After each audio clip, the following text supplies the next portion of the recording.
The high desert air was a furnace blast, thick with the scent of baked dust and creosote. From his seat atop the rocking stagecoach, Caleb Whitmore watched the sun bleed across the western horizon, painting the jagged peaks in hues of bruised purple and fiery orange. Every lurch and groan of the coach was a reminder of the miles that separated him from the crushing silence of his ranch. He had ridden 3 days to the territorial capital, hat in hand, to beg a loan from men in starched collars who understood numbers, but not land. They had refused him with polite, empty smiles, and now he was returning with nothing but lighter pockets and the same heavy weight in his soul. The only solace was the small, cool weight of the silver locket against his chest, tucked beneath his sweat-stained shirt. He pulled it out, the metal warm from his skin. It was a simple, palm-sized oval, worn smooth by the touch of 3 generations. On its face, a single, elegant A was engraved in a flowing script.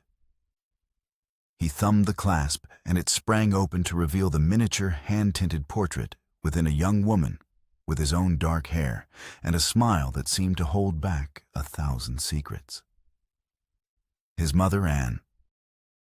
She told me it belonged to her mother, she had whispered to him years ago, her voice raspy with the fever that would soon take her. And her mother before that. It's a piece of who we are, Caleb. Never forget that. He had never forgotten. The locket was more than silver. It was the last tangible piece of her kindness, a talisman against the encroaching despair that threatened to swallow his father's legacy whole.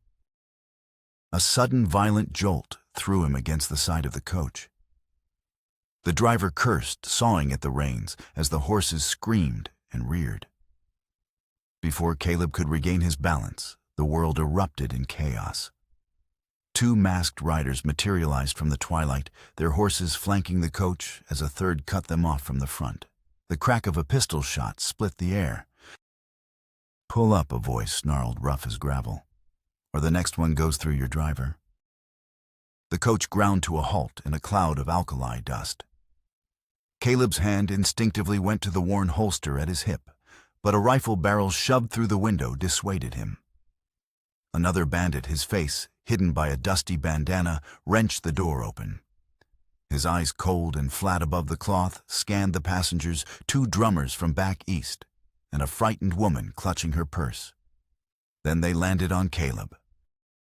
"You get out." Caleb complied, stepping down onto the hard-packed trail, his hands raised slowly. The bandit followed him, grabbing him by the shoulder and spinning him around. Wallets, watches, anything that shines. The drummers fumbled to obey. Caleb reached into his pocket and produced the few dollars he had left. The bandit snatched them, his gaze sweeping over Caleb's worn clothes. His eyes stopped on the thin silver chain disappearing beneath Caleb's collar. With a rough jerk, he tore it from Caleb's neck. The chain snapped, and the locket fell into the bandit's grimy palm. A cold, hollow void opened in Caleb's chest. "Please," he said, his voice quiet but steady. "Take the money. That's all I have." The bandit grunted, flipping the locket over. "Looks like silver to me."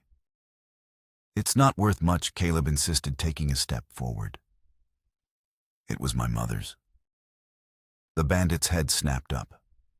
For a moment, something flickered in his eyes, not pity, but a flicker of cruel amusement. "Everyone's got a mother." He pocketed the locket and shoved Caleb back against the coach. "Now stay put, rancher, before you lose something more important." He backed away, keeping his pistol leveled, while his partners finished robbing the coach.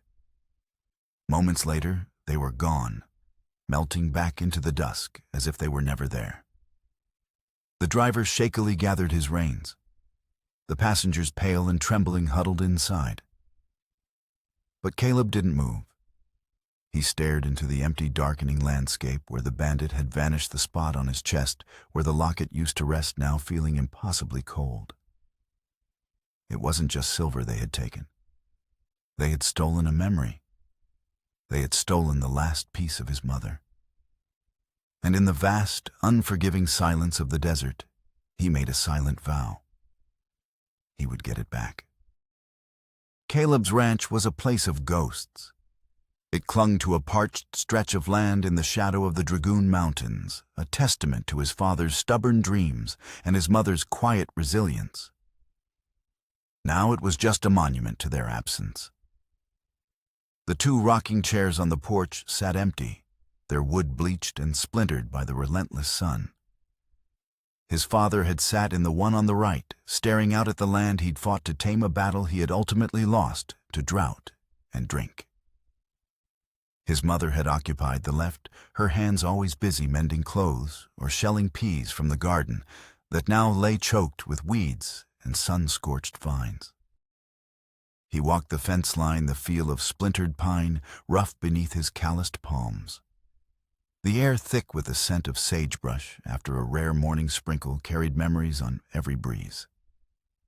He could almost hear his father's gruff voice pointing out a broken rail, almost smell the ghost of his mother's stew simmering on the stove. The loss of the locket had reawakened the grief he'd kept buried for years, making the silence of the ranch heavier than ever before. This land wasn't just failing.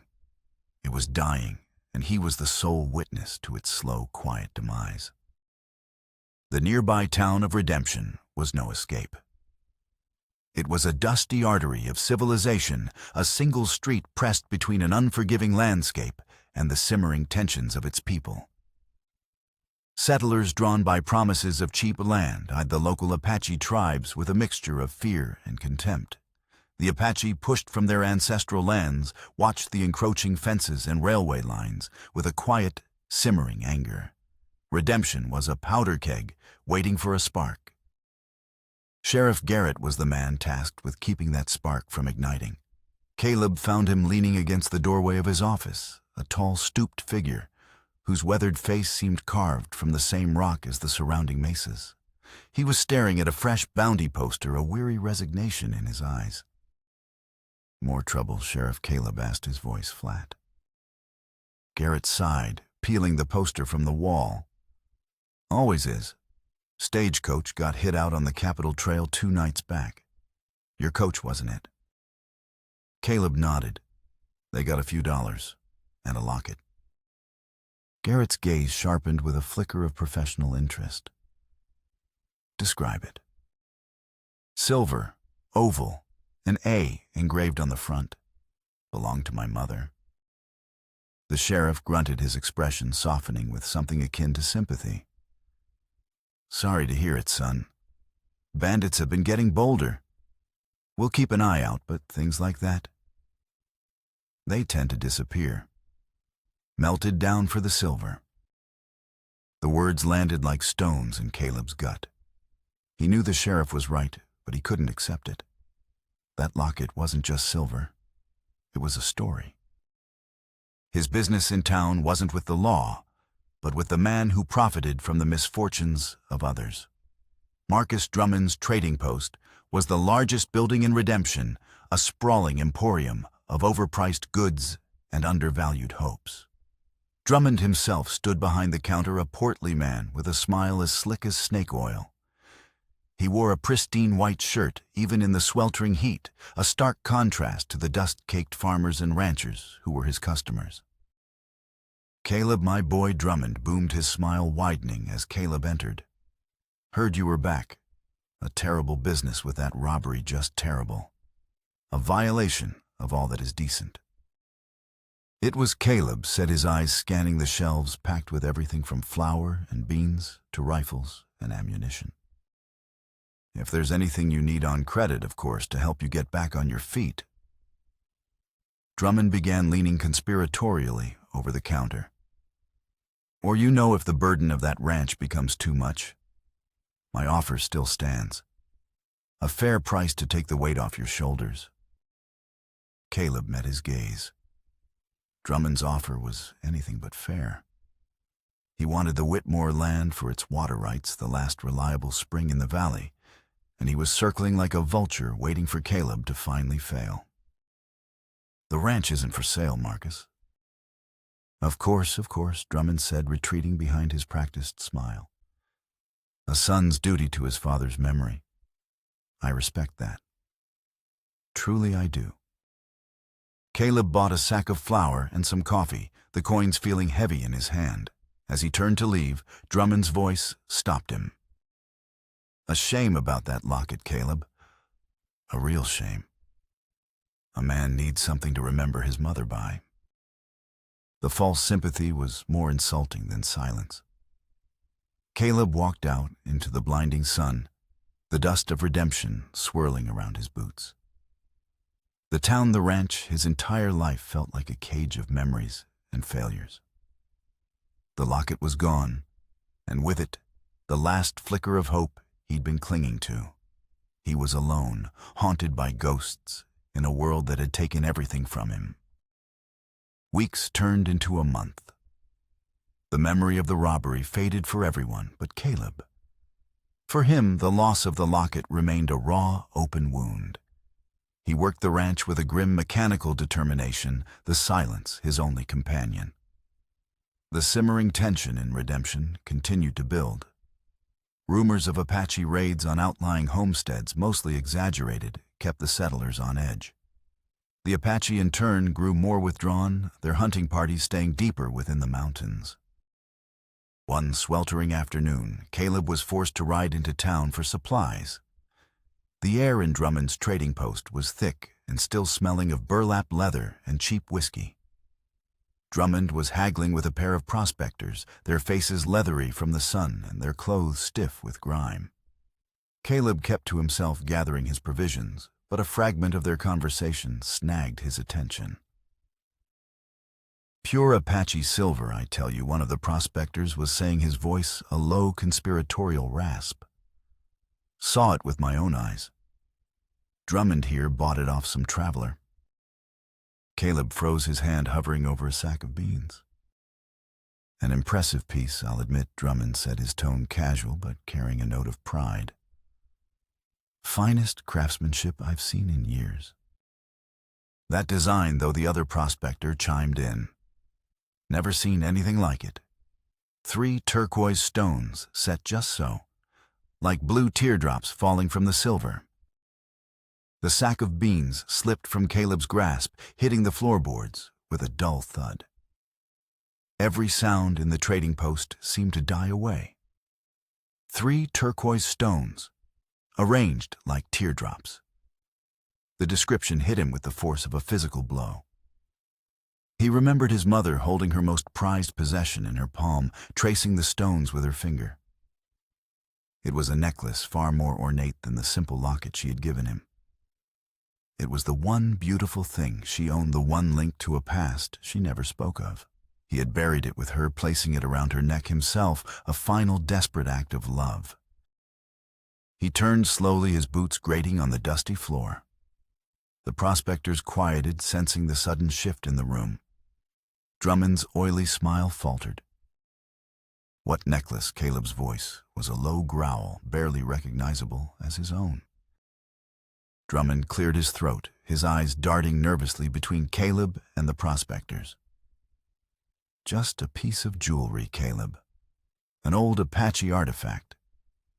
Nothing that would concern you. 3 turquoise stones, Caleb repeated, taking a step toward the counter. Like teardrops. A common Apache design. I'm sure Drummond stammered, his face beginning to sweat. Many such pieces exist. There's a scratch, Caleb said, his voice dropping to a whisper. On the bottom edge of the silver setting. My father's plow caught it one year during the harvest. A tiny crescent-shaped mark. The color drained from Drummond's face. The prospectors, sensing a storm they wanted no part of, backed away and slipped out the door.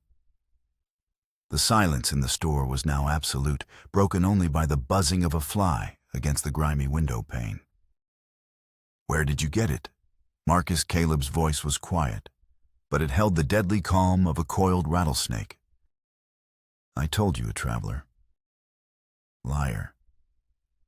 Caleb's hand slammed down on the counter, rattling a display of tin cups. That necklace was buried with my mother 15 years ago in the dirt behind our cabin. Drummond flinched, shrinking back.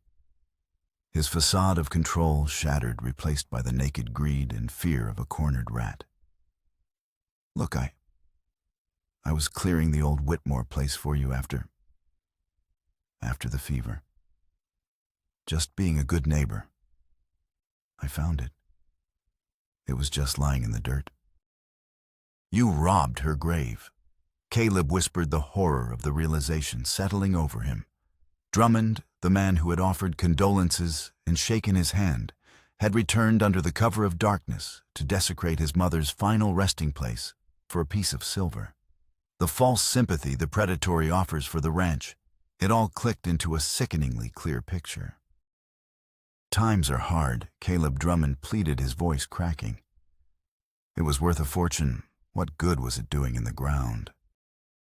A cold rage, unlike anything he had ever felt, washed through Caleb.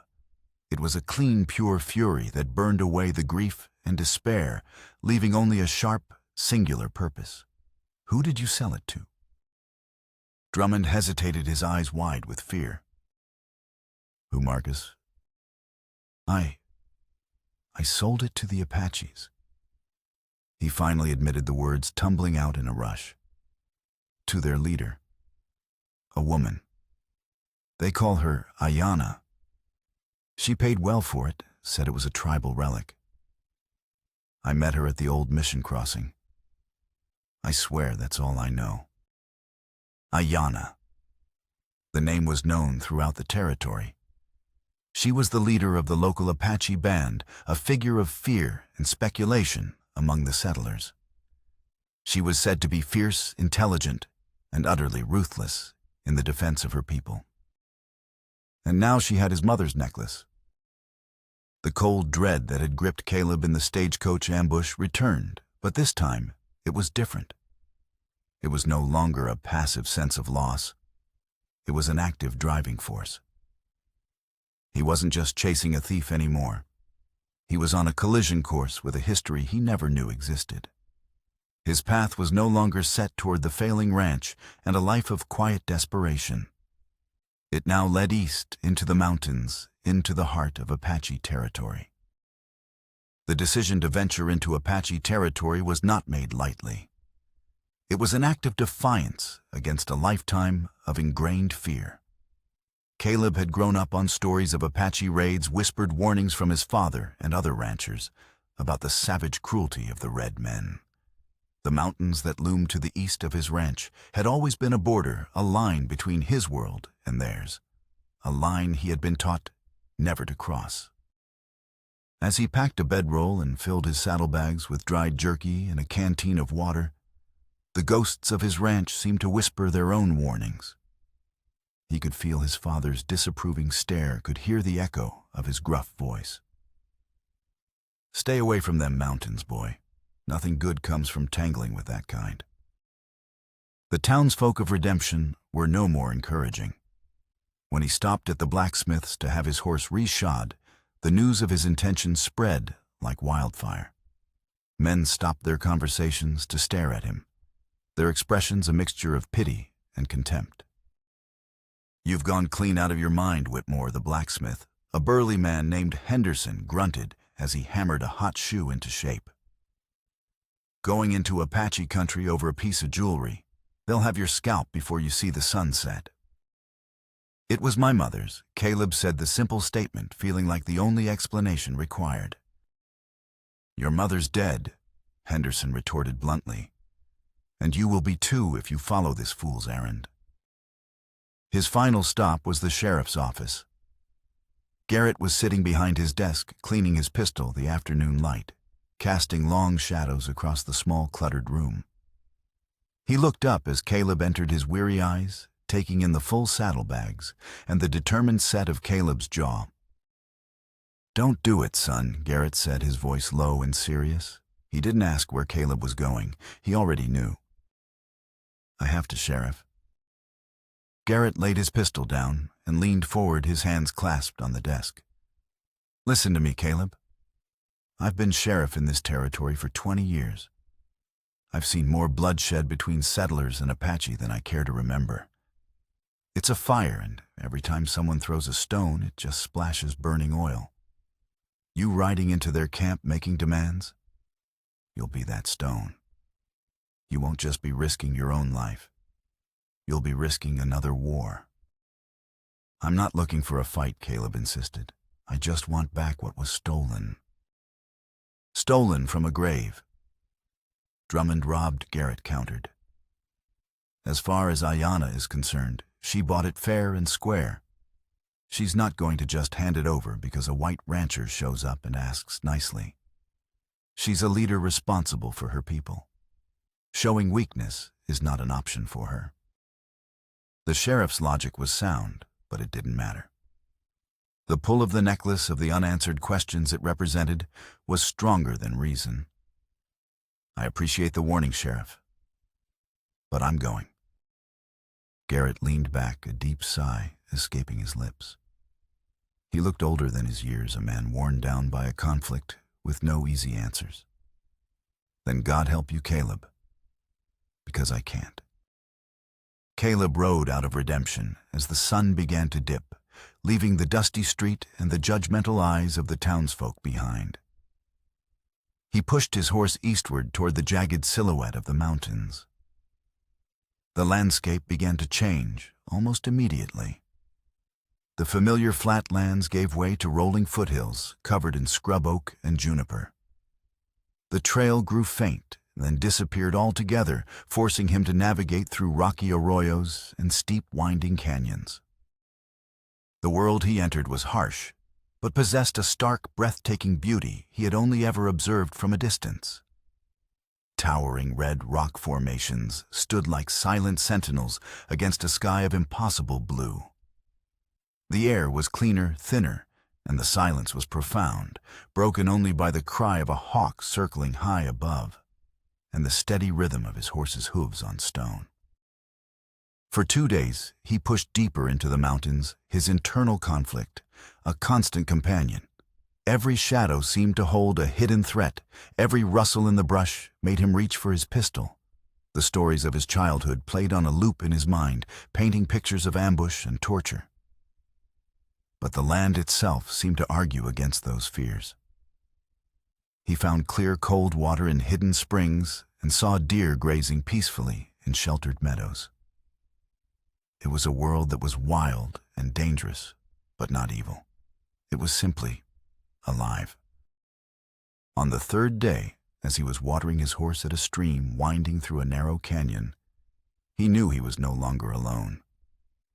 There was no sound, no sudden movement, but the feeling of being watched was as palpable as the heat on his skin.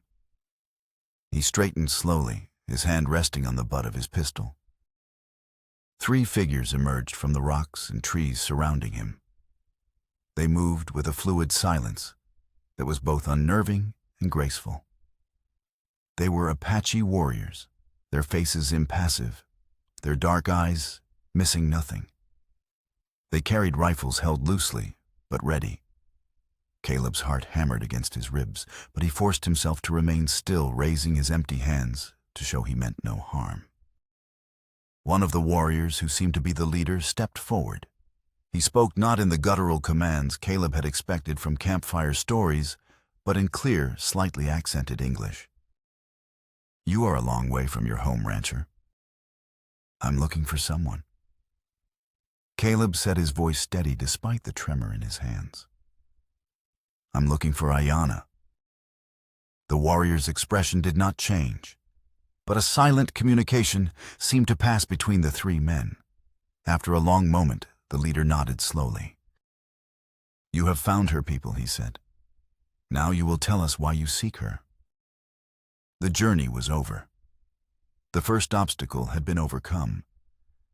But as they disarmed him and led him deeper into the canyon, Caleb had the sinking feeling that the real trial was just beginning.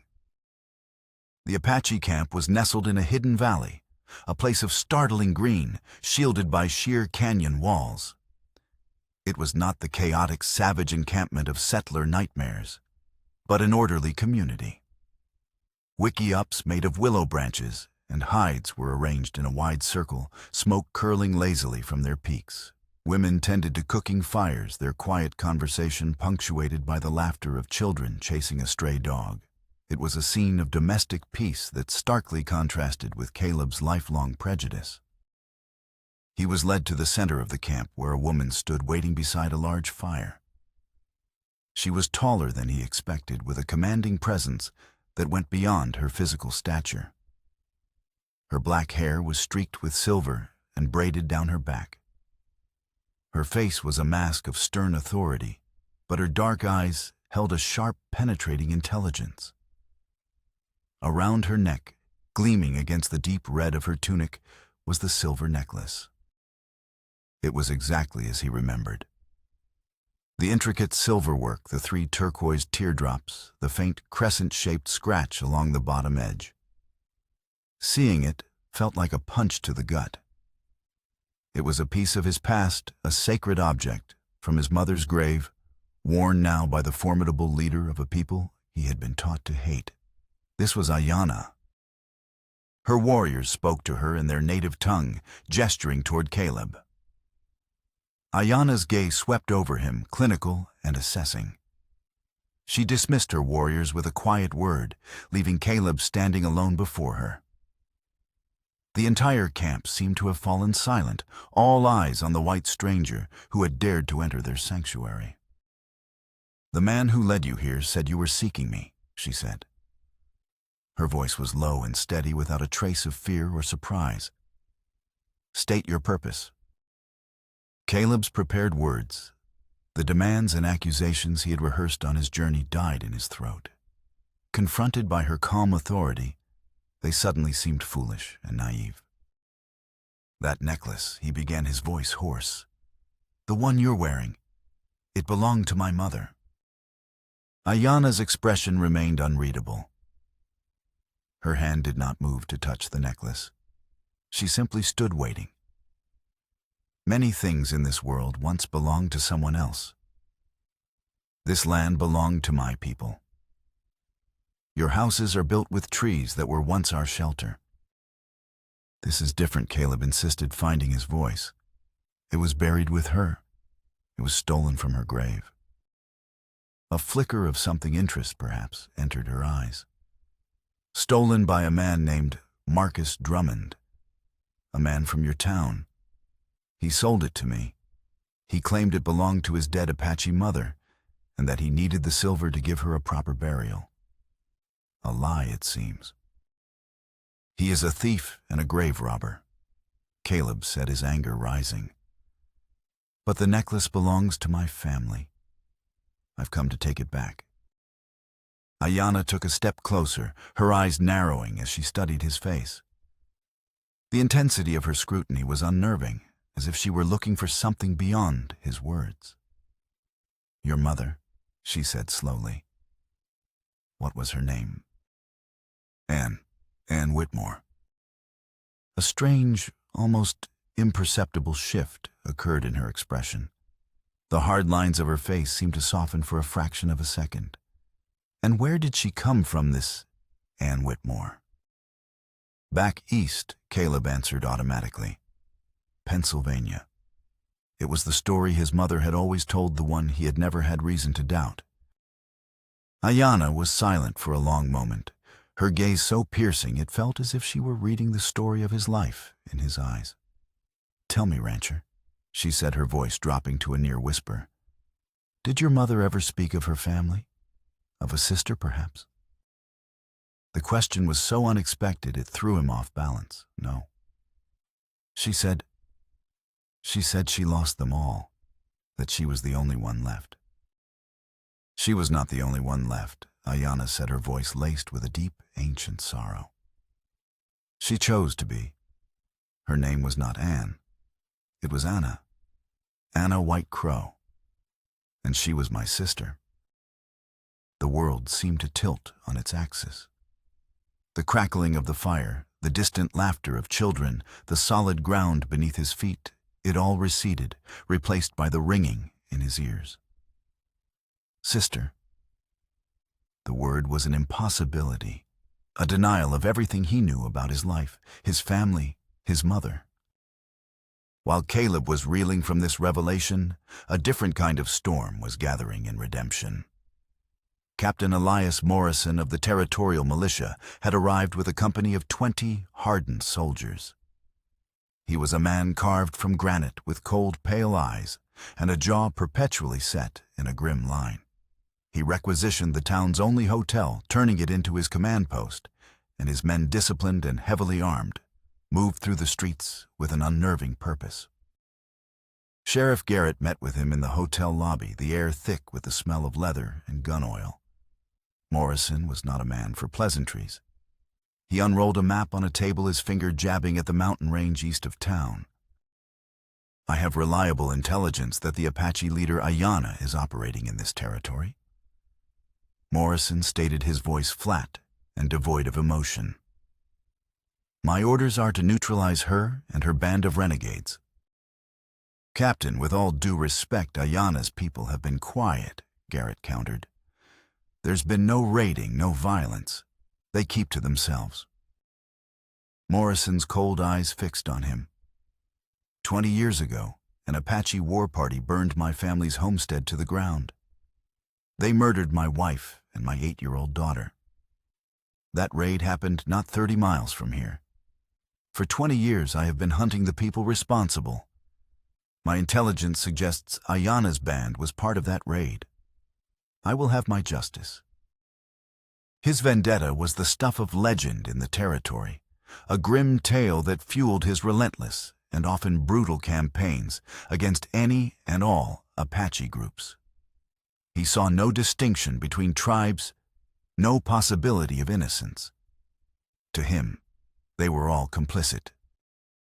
"That was a long time ago," Captain Garrett said quietly. "For you, perhaps," Morrison replied, his voice dropping to a chilling whisper. "For me, it was yesterday." The arrival of the militia was a ticking clock. Morrison's obsession, born from a deep and unhealed wound, had brought a private war to redemption. And Caleb, standing stunned and speechless in the heart of the Apache camp, was now directly in its path. The fire crackled spitting embers into the twilight sky. The world around Caleb had narrowed to the space between him and this woman, who claimed to be his aunt. The revelation of his mother's true name, Anna White Crow, was a key turning a lock in his mind, opening a door to a room full of questions he'd never known to ask. Her secretive nature, her sad eyes when she looked at the mountains, the strange whispered lullabies she'd sung to him as a child. It all began to coalesce into a new heartbreaking picture. "That's impossible," Caleb finally managed to say the words, feeling hollow and useless. "Is it?" Ayanna responded, her gaze unwavering. "Did she not teach you a private name, a name she only used when you were alone?" The memory hit him with the force of a physical blow. Little Wolf. A name whispered in the dark, during bedtime stories, a secret shared between mother and son. A name no one else on earth should know. "How?" "It was the name our grandfather gave you in his prayers at the day he learned of your birth," Ayanna explained, her voice softening with the weight of the story. "A prayer he has said every day for the 20 years since she left us." She turned and gestured toward a large wickiup set slightly apart from the others. An old man sat before it, his face a beautiful, intricate map of wrinkles, his long silver hair braided with eagle feathers. He watched them with eyes that seemed to hold the wisdom of the mountains themselves. Joseph White Crow, his grandfather. Before Caleb could process this, Ayanna's expression hardened again as she recounted the true history of the region, a history the settlers of redemption had never been told. "Captain Morrison hunts me because of what happened to his family," she said, her voice tight with a cold, controlled anger. "But he hunts the wrong people. The raid that killed his wife and daughter was not carried out by my tribe." She paused, letting the statement hang in the still air. It was a band of renegades, Apache, who had been cast out for their violence and greed. And they were not acting alone. They were paid, instigated by white men who wanted to stir up conflict, to create a reason for the militia to ride in and pacify the territory. Men who wanted our land, our water, the silver in our hills. She looked Caleb directly in the eye, and the final devastating piece of the puzzle fell into place. One of those men, she said, her voice dropping to a low, intense whisper, was Thomas Drummond, Marcus Drummond's father. The name landed like a bomb, shattering the foundations of redemption's history. The Drummonds, who had built their fortune in the town, who presented themselves as pillars of the community, had founded their legacy on a bedrock of conspiracy and murder. Marcus's greed wasn't an anomaly, it was an inheritance. My sister knew. Ayanna continued, her hand finally closing over the necklace, her touch now protective, reverent. She overheard the planning. It was why she left. She was terrified of what would happen if the truth came out, terrified for your father and for you. Before she died, she sent me a letter. In it, she told me everything. And she told me she had written it all down, a full account of the conspiracy, in a journal. A journal, Caleb repeated, his mind struggling to keep up. She hid it. At your old cabin, the one that burned down. She said she buried it beneath the hearthstone, the one stone that would survive any fire. It is the only proof of what truly happened that day. The only thing that can expose Drummond's treachery and prove my people's innocence. The weight of this new knowledge was immense, reframing the entire conflict. This was no longer about a stolen necklace. It was about uncovering a dark, decades-old crime that had poisoned the land and its people. It was about justice for Captain Morrison's family and for the Apache who had been wrongfully blamed. Then Ayanna delivered the final part of the twist, a revelation that would irrevocably alter the course of Caleb's life. My father, Joseph White Crow, is the leader of our people. But he is old, and he has no sons. By the laws of our tribe, leadership passes through the daughter's line. Before she left, my sister Anna was his chosen heir. Her dark eyes bored into him, filled with a terrible, profound purpose. With her gone, that right, that responsibility passes to her only child. It passes to you, Caleb. As Anna's son, you are the rightful heir to the leadership of this tribe. The world stopped. Caleb, the struggling rancher, the lonely orphan, the man who owned nothing but a failing patch of dirt and a legacy of grief, was the heir to a people he never knew he had. He was the one person who could potentially stand in both worlds, who could speak to both settler and Apache. He was the one thing that could unite the two sides, and for that very reason, he was the one thing that men like Morrison and Drummond could never allow to exist. The fight for the necklace had become a fight for his life and for the soul of the entire territory. The news of Caleb's true identity spread through Morrison's network of informants with startling speed. A scout captured near the edge of Apache territory spoke of a white man in Ayanna's camp, a man they treated not as a prisoner but as a guest of honor. Another whisper from a drunk prospector in Redemption spoke of Drummond's grave robbery and the Whitmore family's hidden connection to the Apaches. For Captain Morrison, these fragmented pieces of information painted a clear and treasonous picture. The Whitmore boy was not a victim. He was a collaborator, a half-breed renegade. The hunt began at dawn. Morrison and his militia moved out not as a clumsy posse, but as a disciplined and relentless military unit. They fanned out into the mountains, their movements coordinated, their purpose clear. This was no longer a mission to neutralize an enemy. It was an extermination. In the Apache camp, the alarm was raised by a runner, his chest heaving as he brought news of the militia's advance. There was no panic, only a quiet, urgent flurry of activity.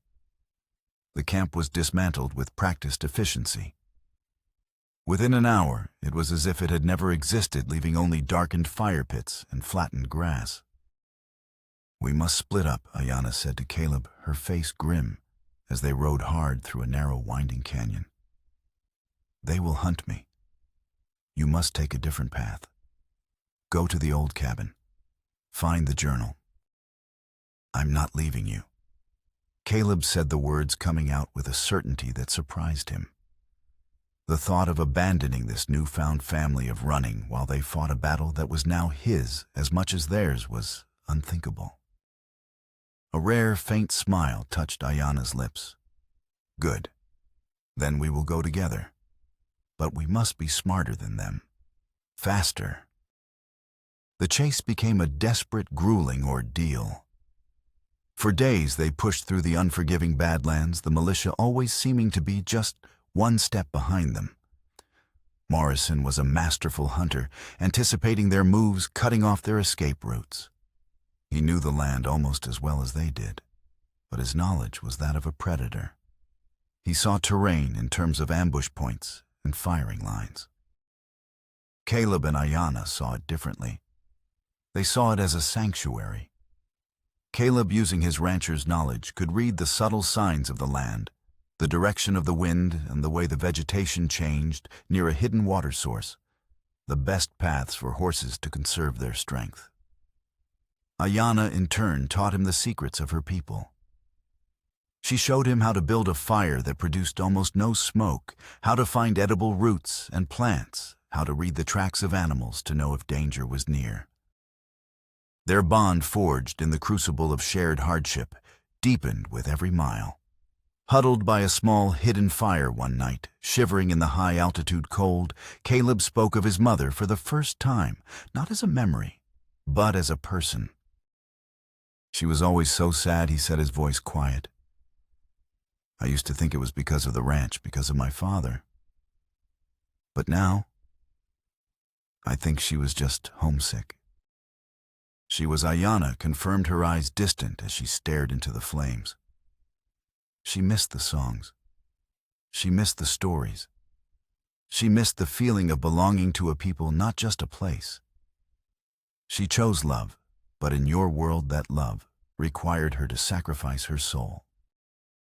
Caleb finally understood. His mother's life had been a quiet tragedy, caught between the world she had chosen and the one she had been forced to abandon. The journal was more than just proof of a conspiracy. It was her final testament, her attempt to reclaim the identity she had sacrificed.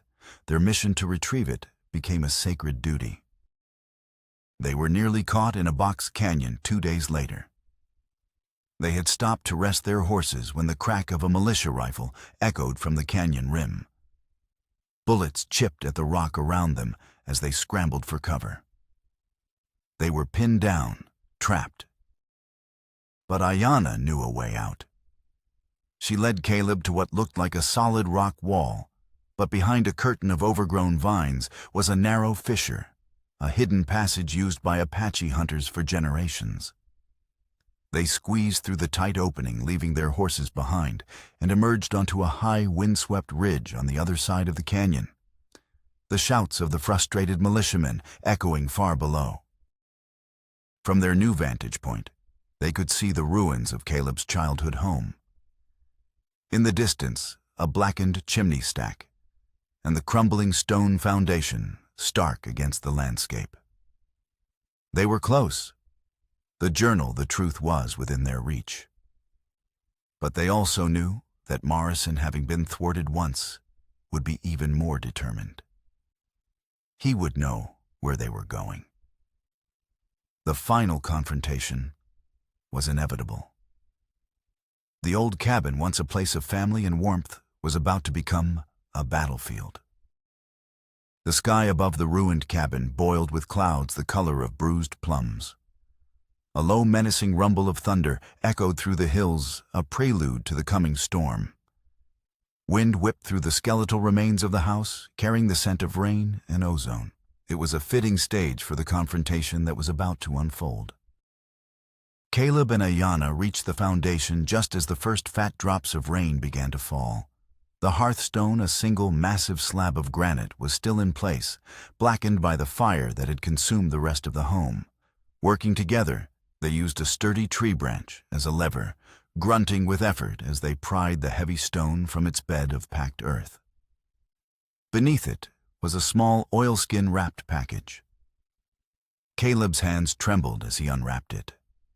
Inside was a leather-bound journal, its pages filled with his mother's elegant, familiar script. He had no time to read it. A sharp whistle from Ayanna drew his attention. On the surrounding ridges, figures were appearing against the darkening sky. Morrison and his men. They had them surrounded. The trap was sprung. They took cover behind the crumbling remains of the chimney, the journal clutched tightly in Caleb's hand. The rain began to fall in earnest, turning the dusty ground to a slick red mud. Lightning split the sky, and in the momentary brilliant flash, Caleb could see Morrison's face. He was not with his men on the ridge. He was advancing on foot alone, his rifle held at the ready, his expression one of grim, absolute certainty. "It's over." Ayanna Morrison's voice boomed, cutting through the rising howl of the wind. "There's nowhere left to run." "He wants to do this himself," Ayanna whispered, her own rifle aimed at the approaching captain. "No," Caleb said, placing a hand on her arm. "Let me." He stood up, stepping out from behind the cover of the chimney, the journal held in his hand. He was soaked to the bone mud clinging to his boots, but he stood tall, his fear replaced by a cold, unwavering resolve. Morrison stopped his rifle, rising, surprise flickering across his face. "The boy. Stand aside, son. This doesn't concern you." "It concerns my mother," Caleb called back, his voice steady against the roar of the storm. "It concerns the truth." He walked forward into the open, closing the distance between them. The wind and rain lashed at him, but he didn't flinch. Morrison held his ground, his finger tense on the trigger. "You've been hunting the wrong people for 20 years, Captain Caleb said, his voice rising in passion. "My mother, Anna White Crow, knew who was responsible for your family's death. She wrote it all down." He held up the journal. Morrison's eyes narrowed, his gaze fixed on the book as if it were a weapon. From the corner of his eye, Caleb saw another figure approaching from behind Morrison's lines. It was Marcus Drummond, his face a mask of panicked greed, flanked by Sheriff Garrett, who seemed to have finally chosen a side. "Don't listen to him," Captain Drummond shrieked over the wind. "It's an Apache trick. He's a traitor." Caleb ignored him, his focus entirely on Morrison. The men who paid the renegades, the men who wanted war so they could steal Apache land, were led by Thomas Drummond. His father. He opened the journal, the rain-soaked pages flapping wildly. He read a passage aloud, his mother's words, cutting through the storm, describing the night she overheard the planning, naming the names, detailing the payment in gold. Morrison stood frozen, the rain plastering his silver hair to his skull. The foundation of his 20-year vendetta was crumbling before his eyes. The hatred that had defined his life was being replaced by a horrifying, bottomless doubt. He lowered his rifle, his hand shaking as he reached for the journal. As Morrison's fingers touched the leather cover, Drummond's panic boiled over. His face contorted in a snarl of pure desperation. He couldn't let that journal be read. He couldn't let his family's legacy of lies be exposed. He drew a pistol, its silver plating glinting in a flash of lightning, and aimed it at Caleb. "He has to be silenced," Drummond screamed. In that split second, as Drummond's finger tightened on the trigger, another shot rang out. It was not the crack of Drummond's pistol, but the deeper boom of Sheriff Garrett's rifle. Drummond staggered, a look of stunned surprise on his face, before crumpling into the mud, his treachery silenced forever. The world seemed to fall silent. The thunder receded, and the rain softened to a steady drizzle. Morrison stared down at Drummond's body, then at the journal in his hand. The truth, brutal and undeniable, was written on every page. The men he had hunted, the people he had hated, were innocent. His entire life's purpose had been built on a lie, orchestrated by the very same greed that had just been extinguished in the mud at his feet. He looked up at Caleb, his eyes no longer cold and hard, but shattered, hollowed out by a grief 20 years old, and a truth only moments fresh. Slowly, with a gesture of utter defeat, Captain Morrison raised his hand and ordered his men to stand down. In the quiet aftermath, the storm passed as quickly as it had arrived. The air smelled clean, washed new. Steam rose from the wet earth as the first rays of a weary sun broke through the clouds. Morrison, a man hollowed out by the truth, sat on a fallen log, the open journal resting on his knees. He looked like a statue of grief, a monument to a life spent chasing the wrong ghosts. "I will submit a full report," he said, his voice raspy, broken. He didn't look at Caleb or Ayanna. He couldn't. "It will exonerate your tribe and expose the Drummond conspiracy from father to son. The territory will know what happened here." Sheriff Garrett stood over Drummond's body, his face grim. "The law's the law," he muttered, more to himself than anyone else. He had made his choice, and in doing so had affirmed that justice was not about vengeance, but about truth, however ugly it might be. Caleb returned with Ayanna and her warriors not to a temporary camp, but to their ancestral winter home, a permanent settlement deep within a protected mountain basin. It was a place of deep roots and enduring strength. There, standing before the largest wickiup, was Joseph White Crow. The meeting between Caleb and his grandfather was not one of grand ceremony or emotional speeches. It was simpler and far more powerful. The old chief rose slowly, his ancient eyes, as dark and clear as a mountain lake, taking in the sight of his grandson. He saw his daughter's hair, her jawline, but more than that, he saw her spirit looking back at him. He stepped forward and placed a weathered hand on Caleb's shoulder. He spoke not in English, but in the soft, flowing cadence of the Apache language. Ayanna translated, her voice gentle. "He says the lost son has come home." Caleb felt a lifetime of loneliness and uncertainty wash away in that single, simple moment of acceptance. He was no longer just Caleb Whitmore, the orphan rancher. He was the son of Anna White Crow, grandson of Joseph. He was home. In the days that followed, he began the slow process of learning the customs of his people. He listened to the elders tell the stories of their tribe. He began to learn the language, and he felt the empty spaces inside him begin to fill. He was bridging the gap not just between two cultures, but between the two halves of himself. Months later, Caleb stood on the ridge overlooking his ranch.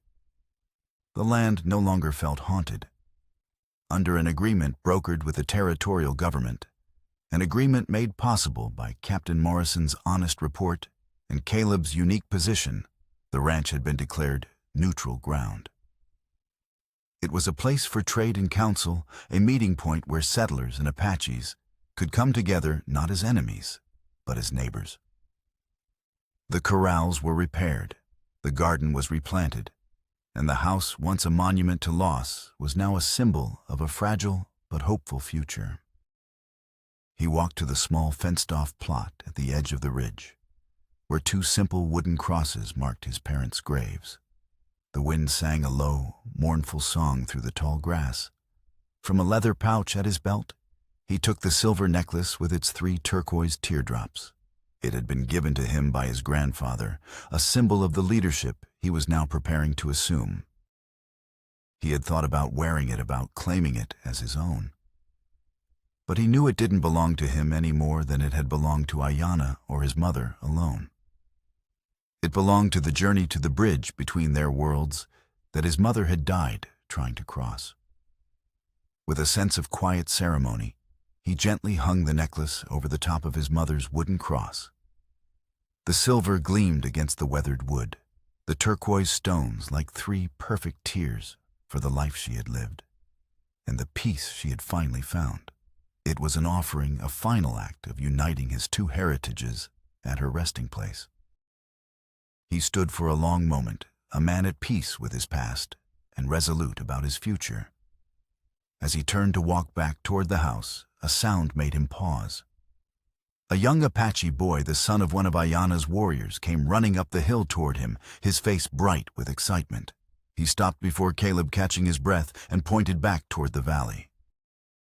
"Little Wolf," the boy said, the Apache words clear and natural, "your grandfather asks for you." Caleb stopped. The secret name, the name whispered in darkness by a mother trying to preserve a piece of a world she had left behind, was now spoken in the bright sunlight, a term of respect and affection. He looked from the boy's smiling face to the necklace on the cross, then out at the land, his people's land, stretching out before him. He had not chosen one world over the other. He had honored both. And in doing so, he had finally truly found his home. A slow smile spread across his face, genuine and deep. His journey was complete.